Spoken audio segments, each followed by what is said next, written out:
Ebyewuunyisa n'amatendo tebiggwaayo. Olunaku olwaleero embaleetedde emboozi ya nkuba kyeyo Kadama housemaid eyasitudde baaba n'amugya mu kiyumba gye yagenda okukolera, gye tutamanyi oba Saudi, gye tutamanyi oba yamugya Dubai, gye tutamanyi oba yamugya Jordan oba Kuwait, n'amuleeta n'amubba embaga. Yamusitudde n'amugya mu nsi ye, n'amuleeta mu ggwanga Uganda, n'amukola okwanjula, ne bakola n'embaga ey'amaanyi ennyo. Igwe wena eyasubiddwa omukolo guno, njagala okukutegeeza nti tuguyina mu bujjuvu ku full swing waneeno ku channel yaffe. Era bw'oba toyagala kugusuwa oyina kukola kintu kimu, kwe kwekuumirako ng'osubscribinga ekigambo ekiri, kwata ku notification bell ngamba akada akali awo waggulu nti buli video yonna gye tuteekayo nawe ebeere nga ekutuukako. Jangu ofuuke omu ku ba members ba channel eno ng'osubscribinze, likinga videos ng'omaze okuziraba, commentinga erinnya lyo tolyerabira, tuwe endowooza y'oku videos zino ze tukola. Tukimanyi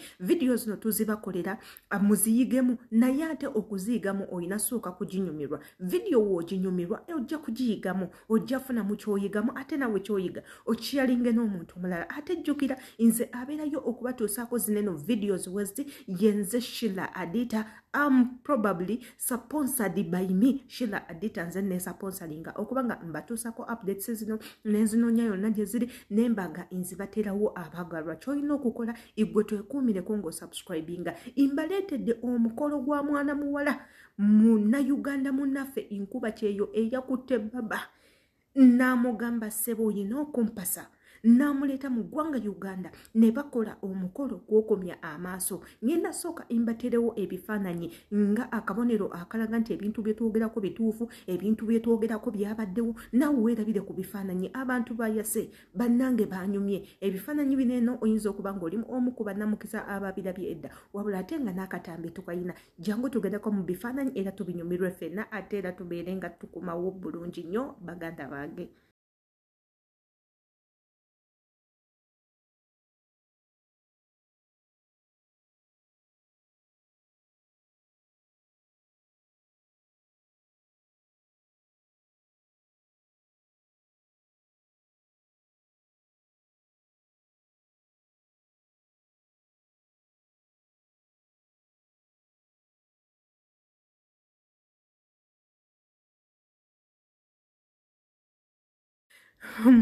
Kati nkimanyi mwenna mwewuunyiza era nga mutandise okwekuba obwama, mutandise okumugeya, mutandise okwogera ebigambo. Muyinza n'okutugamba nedda oyo si Muwarabu, oyo mukyotala, oyo nedda mulimba mweruweeru, yeyambadde bwambazi nga Bawarabu. Munnange Omuwarabu yeesigaliza ekitiibwa, Omuwarabu asigala Muwarabu. Abamu mugenda kuŋŋamba wanene watugamba teri Kadama asobola kufumbirwa Muwarabu, era n'otugamba teri Muwarabu asobola kuwasa Kadama. Ekyo ki? Yes, nyinza okuba nga nakikugamba munnange lwa nsonga kiri reya. Kizibu nnyo okusisinkana Omuwarabu avuddeyo nawasa omukazi omuddugavu unless ng'oyo Omuwarabu. Munnange muntu atambuddeko, amanyi ensi endala, societies endala bwe ziri, traditions endala bwe ziri, kala z'abantu n'empisa z'abantu. Kyentegeeza omuntu oyo ng'ali exposed to world, ngali very exposed to every kind, ngali very exposed to every nature,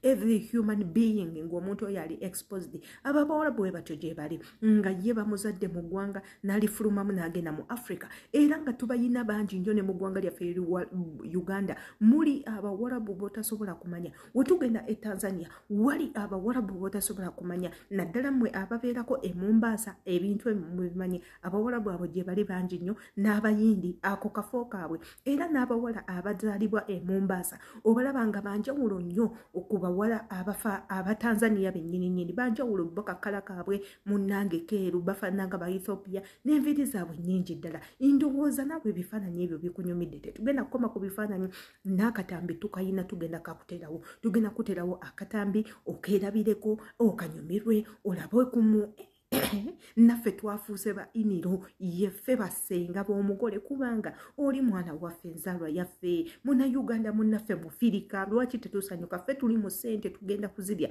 ebyokulya kubuzi omuwarabu yabadde abikooye n'agamba kaŋŋendeko e uganda ndye ku matooke nyweko ku mata bannange ndabe ku bintu eby'enjawulo nanoonya amazzi amafirika biri ng'abikooye ebyamazzi ge bamala okukubamu eddagala katugendeko mu katambi omukolo bwe gwabadde olabe nga bwe gwatambudde kyolina okukola twekuumireko bw'onooba tutwekuumiddeko omukolo lazima nawe ogenda kubanga ogumiisinga lwa nsonga tewasubscribinga tewakwata ku notification bell jukira notification bell yekukakasa nti tutaddeyo video era ne bakuyita ojjoogirabe kati katugendeko mu katambi kennyini akatambi kennyini akatutadde ku bunkenge olaba omugole bwe yazaamima ne bakuba buli obuyimba bw'omukwano omuwarabu nanyenya nazinamu naseka bwakwata ku kijulujulu kye bwaki ndowooza bwagamba mashallah heliwa hathi katugedeko mu katambi.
Keeko nno akatambi mu bujjuvu aka Munnayuganda munaffe munange eyeefunidde omubeezi eyeefunidde omusajja yavudde ku luggya n'afuna omusajja gwe yafunye Muwarabu ngera we mumulabye munange baabadde mu ssanyu epitirivu era nga kiraga tewaliwo kwejjusa yadde n'okumu ku decision eyakoleddwa. Abangi amawulire agaze gagamba nti ono omuwala yabadde yajja kukola ng'omuntu omulala yenna n'afunayo baba ate si ye muwala asoose. Waliwo omukyala gwe mmanyi ayina ne kampuni kati etwala abaana e Bulaaya. Omukyala oyo Munnayuganda naye bbaawe Muwarabu. Omusajja gwe yafuna mu Lebanese munnange era naye yagenda Lebanon kukola n'akomawo e Uganda munnange ng'alina kontakiti ya baba n'asigala ng'amukontakitinga ye information effe gye yatuwa baba n'asigala ng'amukontakitinga baba n'amugamba ayagala kukola business mu Uganda oli amufunire connections oli n'akikola munaye baba nga yeesitula ng'ava Lebanon ng'ajja Uganda kutandikawo business etwala abawala okuva mu ggwanga lya Uganda obatwala e Lebanon okuba nga bakola emirimu gino egyaffe egy'obwa housemaid n'ebintu ebirala ate tebaava mu kweyagala kati bayina n'omwana ow'obuwala omuwala alabika obulungi bazaala ekyana kyabwe ekinyirira ekirabika obulungi ebintu we bito bisobola okubeerawo ate n'ekirala era osobola okufuna omusajja Omuwarabu ku dating app lwakuba nze abasajja bano mbatya n'okuba enyinyala nze simanyi bwe nsobola kukeera ku makya nenfuna feelings nga za Muwarabu nenkira ku makya nenfumbira omusajja nga Muwarabu unless nga mujje mu nsi etegeerekeka nga si nsi ye nga simujje Saudi simujje Dubai simujje Kuwait simujje Jordan simujje mu Oman nedda. For example omusajja ono mba ntambula oba kaŋŋambe ne musisinkananga e Uganda ne musisinkanye Kenya oba musisinkanye Rwanda oba oyo nsobola okumutwala naye nga simujje mu nsi eno. Jjukira oyo lwaki mba mututte nti abeera exposed aba alabyeko asisinkanye abantu ab'enjawulo ayogeddeko nabo afunye mindset empya naye bano abatatambulangako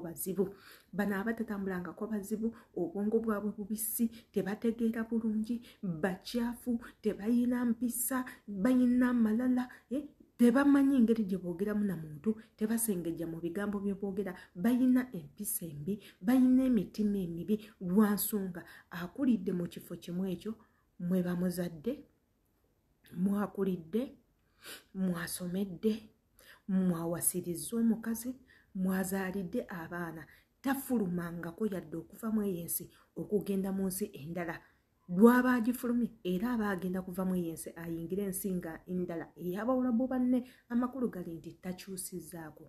So munnange bye byavudde ewa muganda waffe kansuubire nti nomugenda musanyukirako era nsuubira okulaba comments ennyingi ennyo nga zigamba congratulations tomanya the next day it will be you or me. So mumwagalizeeko obufumbo obulungi era katumusabire mukama obufumbo bukole kyolina okukola kiri kimu obutasubwa updates nga zino ze tuba tutaddeyo gwe twekumireko osubscribinge kikole mu bwangu kwata ku notification bell buli video yetuteekayo ebeere nga ekutuukako bulungi nnyo teweerabira video obozi omaze okuziraba munnange commentinga ffe tumanye eki kyolowooza ate njukira nze abatuusako zino updates era teriwo welala the beautiful Sheila Adita imbagala nnyo. See you in my next video.